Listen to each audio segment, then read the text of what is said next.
Bicara tentang kemerdekaan Indonesia, tentu kalian sudah tidak asing lagi dengan tokoh ini, bukan? Ya, dia adalah Bapak Proklamator Indonesia, Insinyur Soekarno.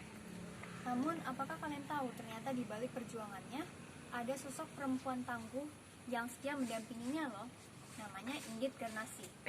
Nah, kisah ini berawal dari pada saat H.O.S. Cokroaminoto menitipkan Soekarno kepada Sanusi di rumah Sanusi agar Soekarno dapat melanjutkan studinya di Bandung. Sanusi ini merupakan anggota pergerakan syariat Islam, suami dari Inggit dan bersahabat dengan Soekarno pada kala itu. Seiring berjalannya waktu, tumbuh benih-benih cinta di antara Inggit dan Soekarno. Walaupun usia mereka terpaut cukup jauh, di mana Soekarno 13 tahun lebih muda daripada Inggit, Soekarno menghadap ke Sanusi dan meminta izin kepadanya untuk menikahi Inggit.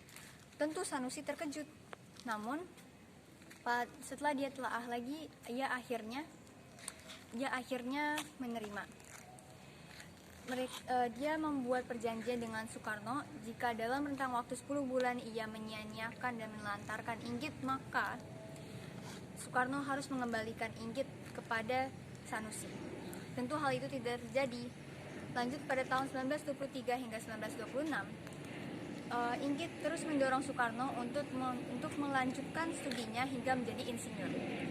Karena Soekarno mencurahkan seluruh waktunya untuk memperjuangkan kemerdekaan Indonesia, Inggitlah yang menjadi tulang punggung ekonomi keluarga. Inggit juga menjadi bagian dalam banyak peristiwa besar lainnya, seperti dimulai pada saat Soekarno mendirikan Partai Nasional Indonesia di Bandung tanggal 4 Juli 1927. Ia juga mendampingi Soekarno dalam memberikan pidato dan menghimpun kekuatan-kekuatan dari berbagai daerah. Pada sewaktu di Yogyakarta, Soekarno ditangkap dan dijebloskan ke penjara Bancai Bandung oleh kolonial Belanda selama 4 tahun. Namun Inggit tetap setia mengunjungi dan mengirimkan makanan meskipun harus menempuh jarak 20 km. Ia juga rela berjalan kaki dan berpuasa selama 2-3 hari untuk menyelundupkan buku-buku yang dibutuhkan oleh Soekarno dan menyampaikan berita-berita dari luar. Sungguh tindakan yang nekat, bukan? Bukan hanya itu, pada saat Soekarno diasingkan ke ND Pulau Flores pada tahun 1934 hingga tahun 1938, Inggit juga dengan sukarela ingin menemani Soekarno di sana.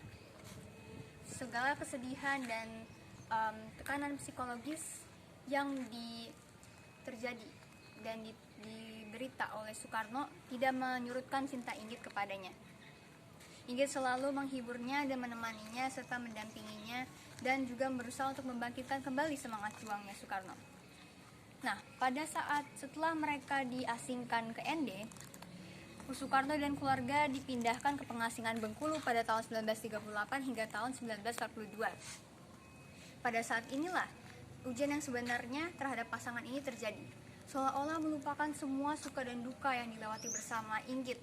Pada 20 tahun terakhir, Soekarno jatuh hati kepada Fatmawati yang berusia 17 tahun kala itu.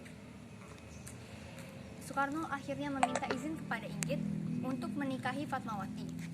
Namun, Inggit dengan tegas menolak untuk dimadu.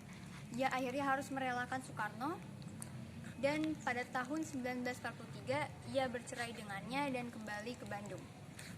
Inggit memilih hidupnya sendiri dibanding Soekarno.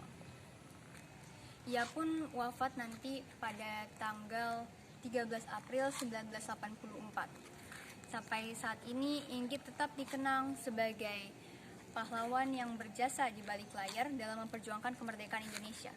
Meski disakiti, Inggit tetap menganggap Soekarno sebagai orang yang sangat dekat di hatinya. Sekian dari saya. Wassalamualaikum warahmatullahi wabarakatuh.